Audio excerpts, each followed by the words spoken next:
अब खबरों का सिलसिला शुरू करते हैं। उत्तर प्रदेश के मुख्यमंत्री योगी आदित्यनाथ ने सड़क पर नमाज पढ़ने वालों को एक नायाब सुझाव दिया है। उन्होंने कहा है कि अगर तय जगह पर नमाज पढ़ने वालों की संख्या ज्यादा हो जाती है तो वो किश्तों में नमाज पढ़ें। लगे हाथ उन्होंने मुसलमानों को जनसंख्या कम करने की भी हिदायत दी।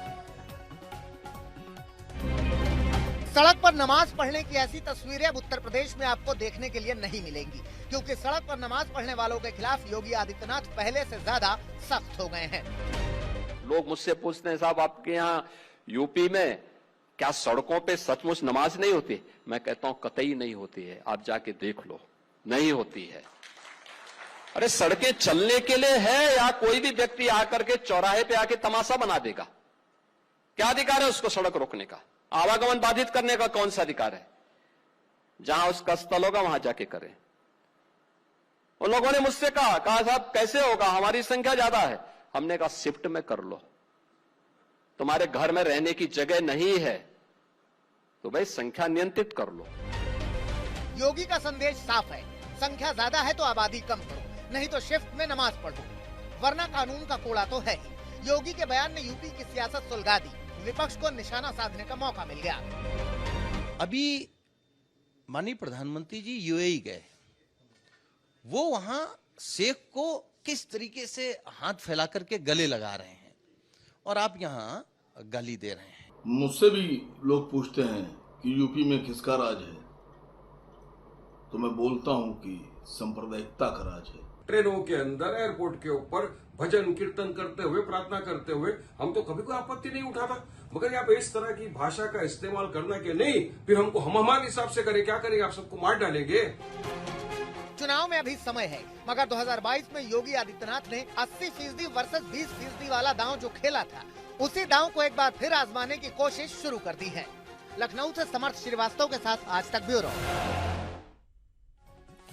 अगली खबर भी लखनऊ से। योगी सरकार के कैबिनेट विस्तार के 8 दिन बाद आखिरकार विभागों के बंटवारे का सस्पेंस भी खत्म हो गया।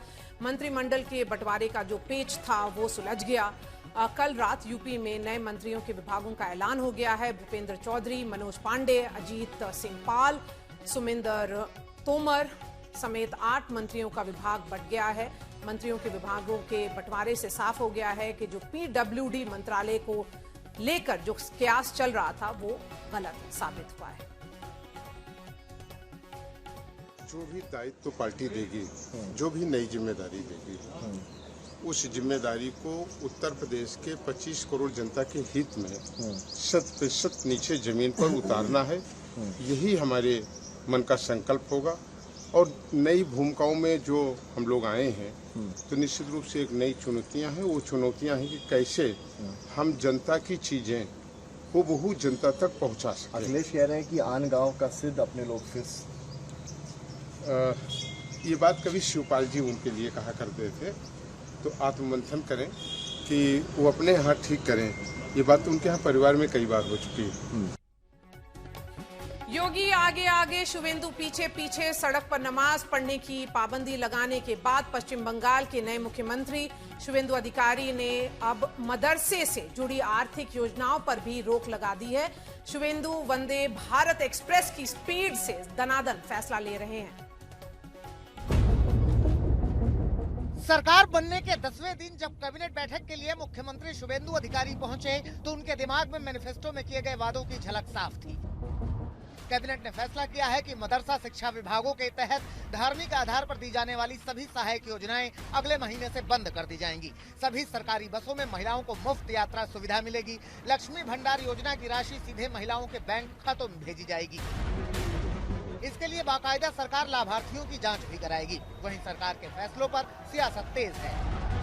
15 साल 15 दिन नहीं, 15 महीना नहीं, 15 साल में you could have brought a change to the lives of the people of Bengal, लेकिन आप कुछ किए नहीं, आप सिर्फ राजनीति किए। Your time is out, now it is our time, so let us prove ourselves. इससे पहले शुवेंदु अधिकारी ने साफ कर दिया था कि अब सड़कों पर नमाज नहीं पढ़ी जाएगी। वहीं कोलकाता में अवैध फैक्ट्रियों पर बुलडोजर एक्शन देखने को मिला था, जो साफ संदेश है कि बंगाल में अब तेजी से हवा और फिजा को बदलने की तैयारी है। अनुपम मिश्रा, कोलकाता, आज तक। आज गृह मंत्री अमित शाह नक्सल मुक्त होने के बाद बक्सर के दौरे पर पहुंचे। उन्होंने सेना के जवानों की जमकर तारीफ की।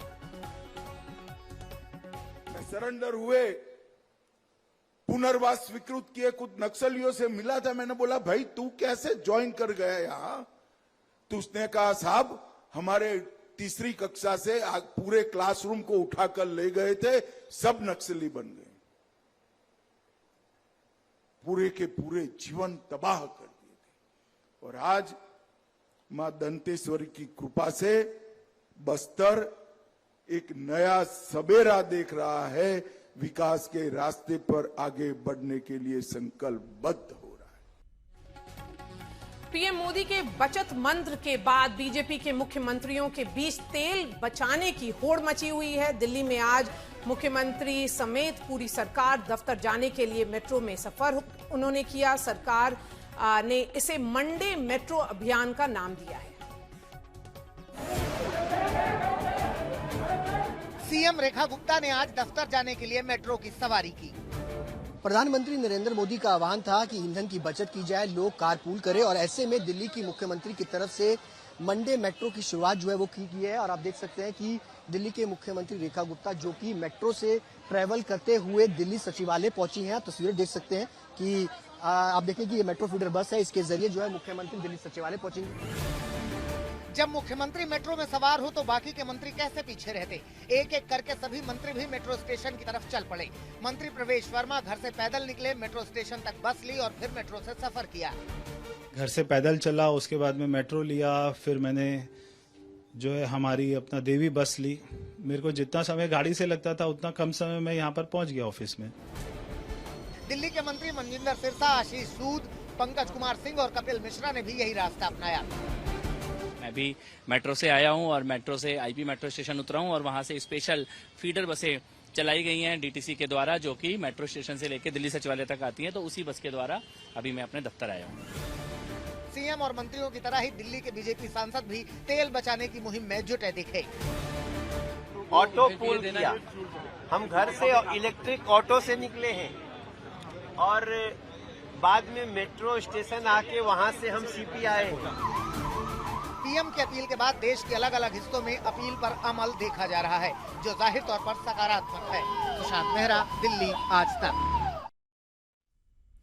अब बात वहां की जहां पीएम के बचत मंत्र का कोई असर नहीं दिखा।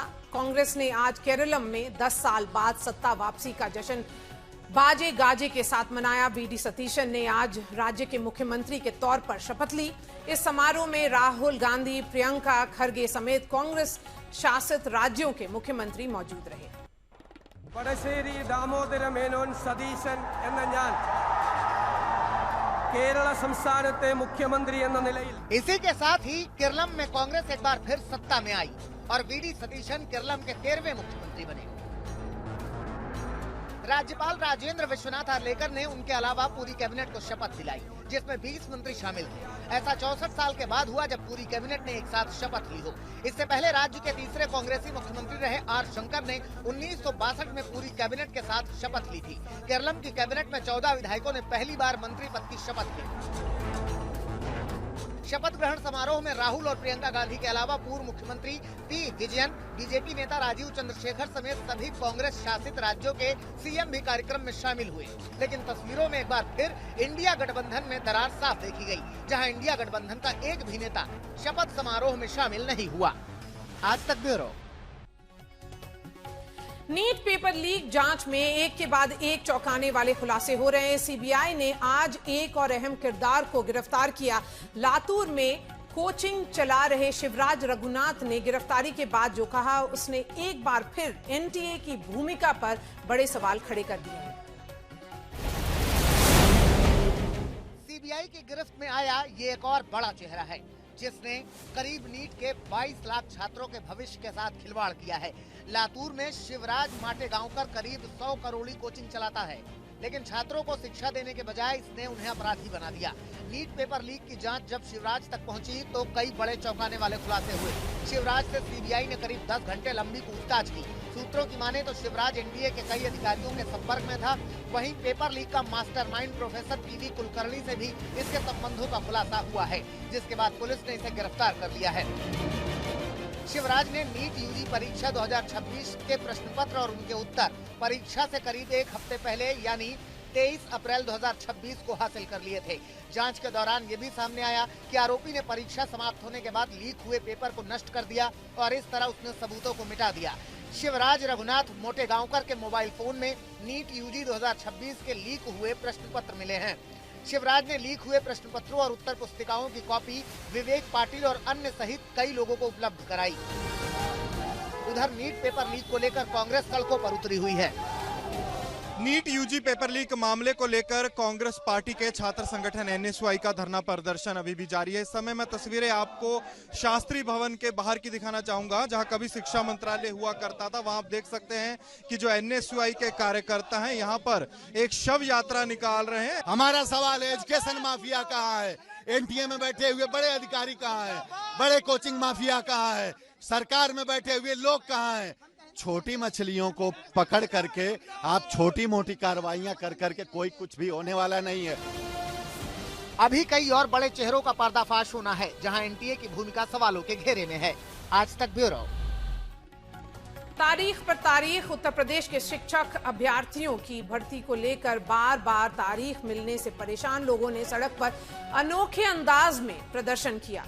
भीषण गर्मी में सड़क पर रेंगते हुए ये शिक्षा मंत्री के आवास तक पहुंचे ताकि उनका कलेजा पसीज सके।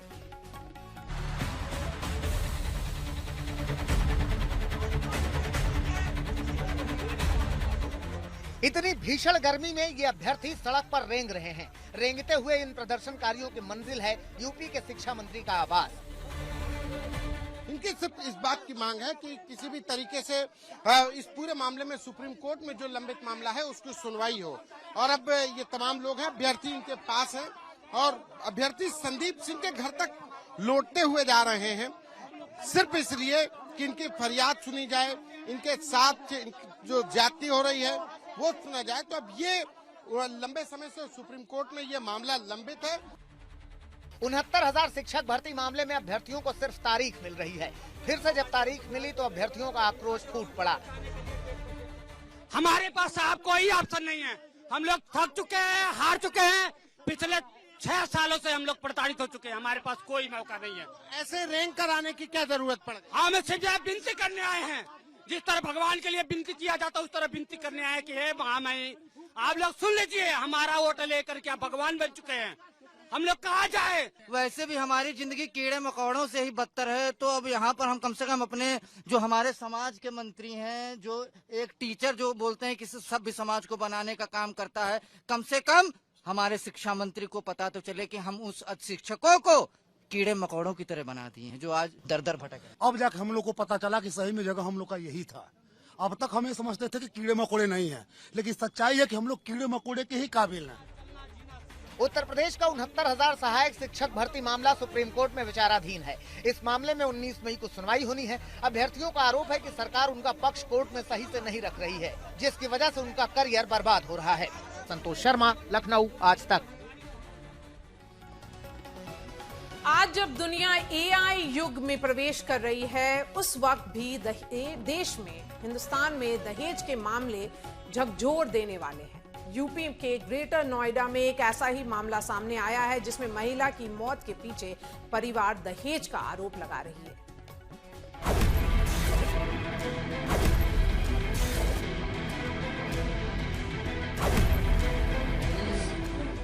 ये दीपिका की तस्वीर है, वो दीपिका जो अब इस दुनिया में नहीं है। 1.5 साल पहले जो दीपिका ऋतिक का हाथ थामकर अपने नए परिवार का हिस्सा बनी थी, आज उसी दीपिका की मौत ने सबको हैरान कर दिया है।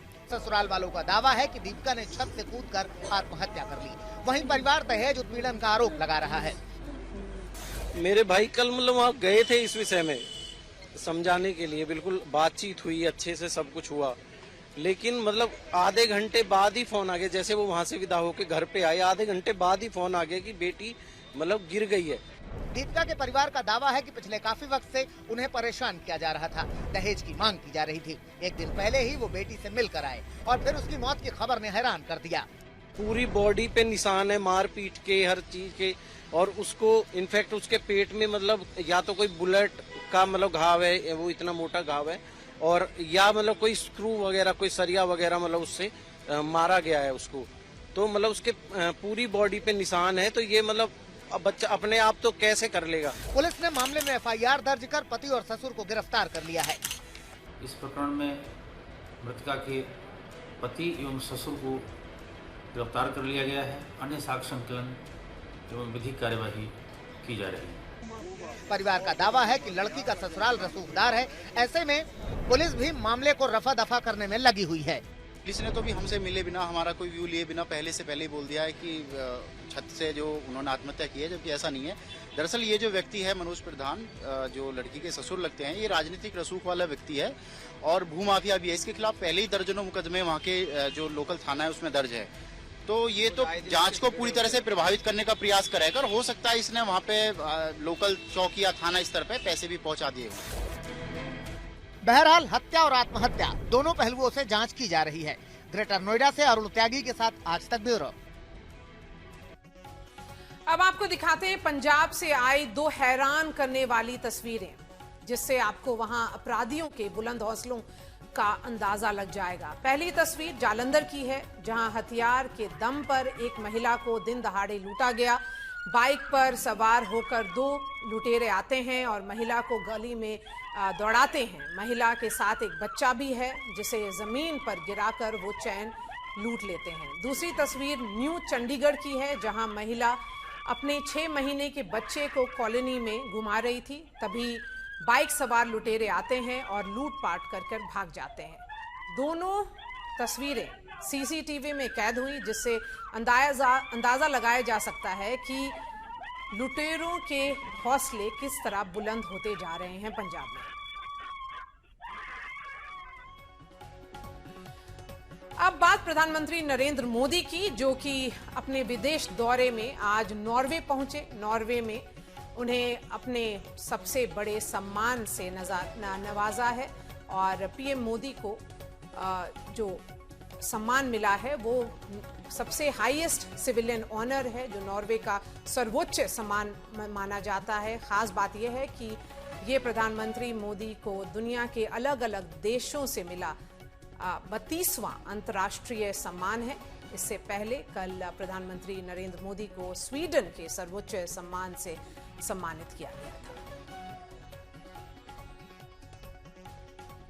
अब बात देश की अर्थव्यवस्था की, जहां आज एक बुरी खबर आई। अमेरिका डॉलर के मुकाबले 54 पैसे टूटकर अब तक के सबसे निचले स्तर 96.35 तक पहुंच गया है रुपया। इस साल ये सबसे खराब प्रदर्शन करने वाली एशियाई करेंसी है। ईरान युद्ध शुरू होने के बाद से इसमें 5.5% से ज्यादा गिरावट आया है। एक्सपर्ट्स का मानना है कि गिरावट अभी आगे भी और दिख सकता है। ये थी खबरें 7 तक। आप देखते रहिए आज तक।